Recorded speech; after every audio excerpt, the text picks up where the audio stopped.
Alors, dans cette vidéo-là, on va voir comment mettre des nombres en écriture scientifique. Ce qu'il faut comprendre, c'est que d'abord, on va voir qu'est-ce qu'une écriture scientifique. On va pas tout de suite dire ce à quoi, on va pas dans cette vidéo dire à quoi elle sert. Ça va pas être l'objet de cette vidéo-là, mais peut-être d'une autre. Et on va rappeler juste un petit quelque chose à savoir en termes techniques pour pouvoir mettre un nombre en écriture scientifique de manière simple. Donc toute cette partie-là, ça va être du cours en quelque sorte. Ensuite, on passera à des exercices. On va essayer de mettre 4, 5, 6 nombres en écriture scientifique. Alors, 3 expressions basiques, 3 nombres en écriture décimale. Un nombre ici, qui s'écrit donc comme un nombre en écriture décimale fois une puissance de 10. Ici, une expression un peu plus compliquée. Et ici, une encore un peu plus compliquée. Voilà, c'est des choses relativement classiques qu'on peut vous demander. Des expressions relativement classiques à mettre donc en écriture scientifique. Alors, qu'est-ce qu'une écriture scientifique tout d'abord? En fait, c'est une écriture qui est de la forme A fois 10 plus ou moins n. Donc la puissance de 10 peut avoir un exposant positif ou négatif. N, je rappelle que c'est un entier positif, c'est une chose à savoir, et que A, en fait, c'est un nombre en écriture décimale dont la distance à 0 est comprise entre 1 inclus et 10 exclus.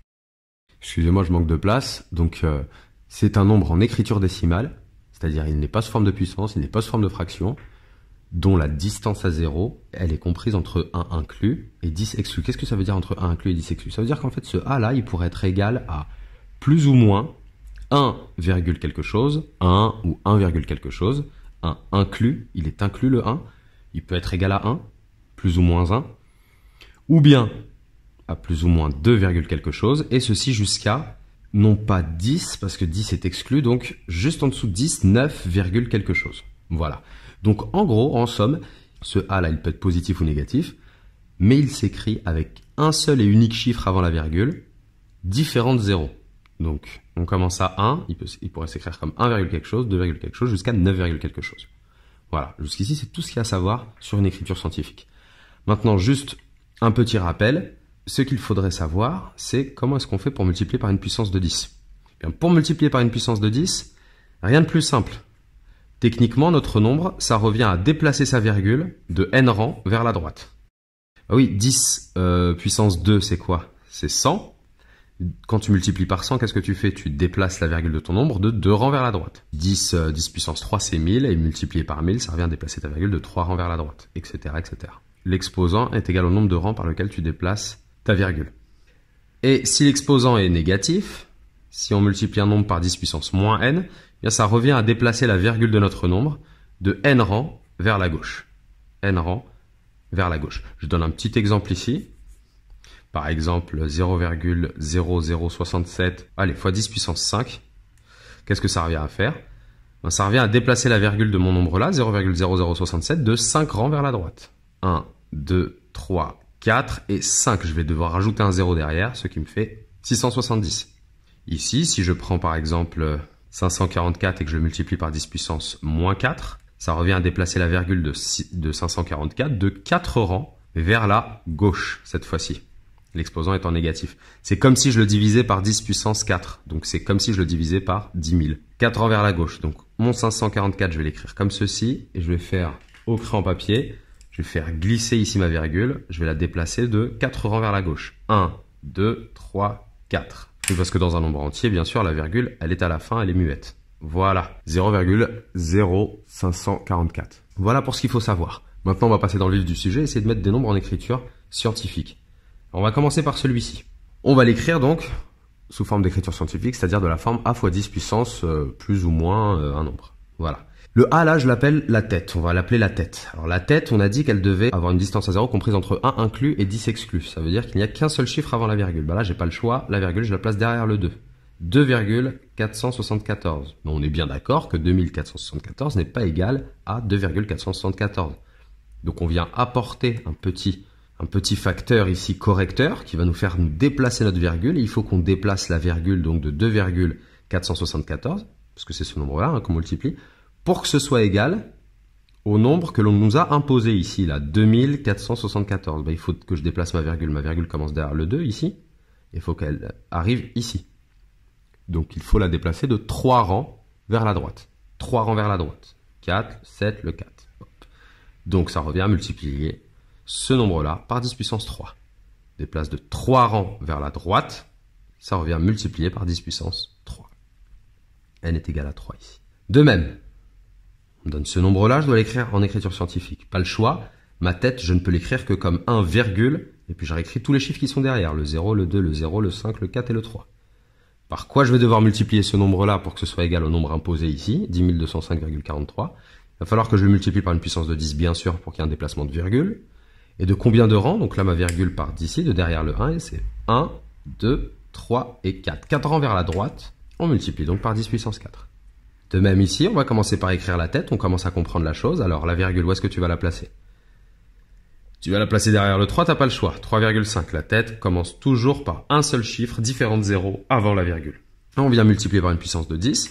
Il faut cette fois-ci que ma virgule passe de derrière le 3 là, parce que c'est ce nombre-là dont je vais déplacer la virgule. C'est ce nombre-là que je multiplie par une puissance de 10. De 1, 2, 3, 4, 5 rangs vers la gauche, moins de 5 rangs, 5. Voilà. Autour de ce nombre-là. Alors, ici, il y a une puissance de 10 qui vient apparaître de nulle part. Contrairement aux exemples que nous avions avant. Alors, ce qu'on va faire, c'est que cette puissance de 10 là, on va la laisser tranquille. Et dans un premier temps, on va juste écrire ce nombre-là en écriture scientifique. Juste celui-ci. 1,532 fois 10 puissance, donc la virgule part d'ici. Elle doit être déplacée de 2 rangs vers la droite, derrière le 5, derrière le 3. Donc on multiplie par 10 puissance 2. Mais attention, ce que je viens d'écrire là, ce qu'on vient d'écrire ici, là, c'est ce qui est égal à 153,2. Donc on n'oublie pas de réécrire à côté le fois 10 puissance 8. Mais on est d'accord que ça, ce n'est pas une écriture scientifique. Il y a certes la tête d'une écriture scientifique, mais ici, il n'y a pas qu'une seule puissance de 10. Donc on va regrouper ces deux puissances de 10. Et qu'est-ce qui se passe quand on multiplie deux puissances d'une même base? On est censé le savoir normalement. On garde notre base et on additionne les exposants. 2 plus 8, 10. Et voilà. Maintenant, on va passer à l'avant-dernier exemple. Alors ici, c'est un petit peu plus tendu, mais on va voir que c'est pas si difficile que ça. L'idée ici, ça va être de regrouper entre nos nombres entiers, on va pouvoir les décaler sur le côté, et regrouper entre elles nos puissances de 10. Ça, c'est la magie de la multiplication. Lorsqu'on a deux fractions qui se multiplient, on sait qu'on peut multiplier les numérateurs et les dénominateurs entre eux. Nous, on va le faire dans ce sens-là. On va plutôt essayer de dissocier, de séparer une fraction ici en un produit de deux fractions. Donc, 15 fois 49 sur 14 fois 3, facteur 2. Et on va regrouper les puissances de 10 de l'autre côté. Hop. Je te laisse essayer, hein, n'hésite pas à mettre pause pour essayer de le faire tout seul. L'idée, ça va être finalement de simplifier cette écriture-là et ça va être ensuite d'enchaîner les calculs ici. On va le faire en parallèle en fait. Je vais essayer de repérer, je vais d'abord m'occuper de ce morceau-là. Là. Je vais essayer de simplifier, c'est-à-dire que je vais essayer de repérer les facteurs communs au numérateur et au dénominateur. Ici, qu'est-ce qu'il nous reste à faire? Eh bien, il va nous rester qu'à effectuer nos opérations sur les puissances. Il nous reste donc, je vais l'écrire à côté ici, je dois mettre mon nombre en écriture scientifique, donc je ne peux pas me permettre de garder une écriture fractionnaire en tête. Donc 35 divisé par 2, cela nous fait 17,5. Facteur de 10 exposant moins 10. Et là, quelle est l'idée? L'idée, c'est que ce nombre-là n'est pas en écriture scientifique, il faut le mettre en écriture scientifique. Ben oui, on a la tête ici qui dépasse 10. Il n'y a pas qu'un seul chiffre avant la virgule. Donc, on va écrire 17,5 en écriture scientifique, 1,75 fois 10 puissance 1 pour que la virgule soit décalée d'un rang vers la droite pour que ça donne 17,5. Et on n'oublie pas le fois 10 puissance moins 10 fois 10 puissance moins 10. Ce qui donne donc 1,75 fois 10 exposant moins 9. Et voici notre nombre en écriture scientifique. On retient les étapes. La première idée ici, c'est de regrouper les nombres entiers entre eux. Les facteurs entiers, on les regroupe entre eux dans une seule fraction. On va appeler ça une fraction, ça reste une fraction. De l'autre côté, nous allons regrouper aussi les puissances de 10 entre elles. Nous allons effectuer les opérations entre les puissances de 10 jusqu'à n'en obtenir qu'une seule.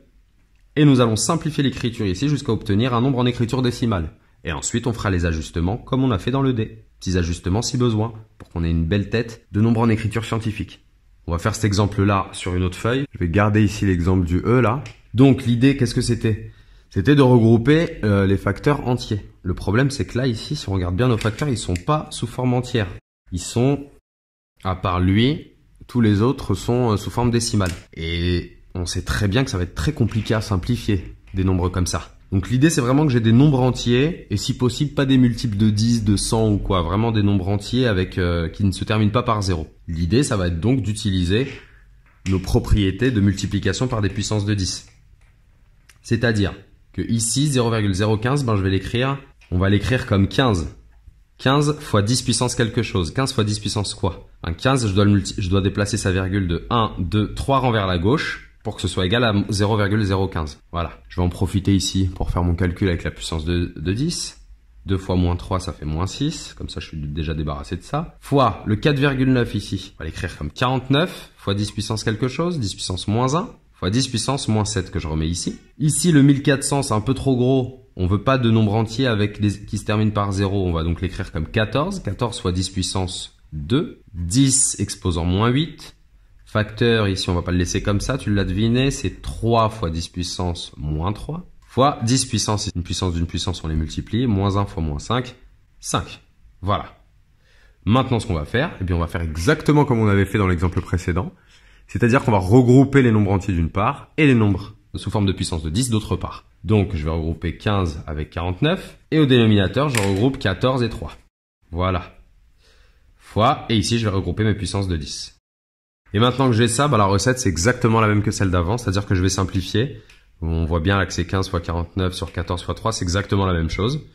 Et ici, on a nos puissances de 10 avec lesquelles on va faire nos opérations pour se ramener à une seule puissance de 10. On va le faire ensemble très rapidement là. Et voilà, donc la seule difficulté ici finalement, là ça c'est la routine qu'on connaît depuis le petit e, celui qui était juste avant. À partir de là, c'est exactement comme le petit e.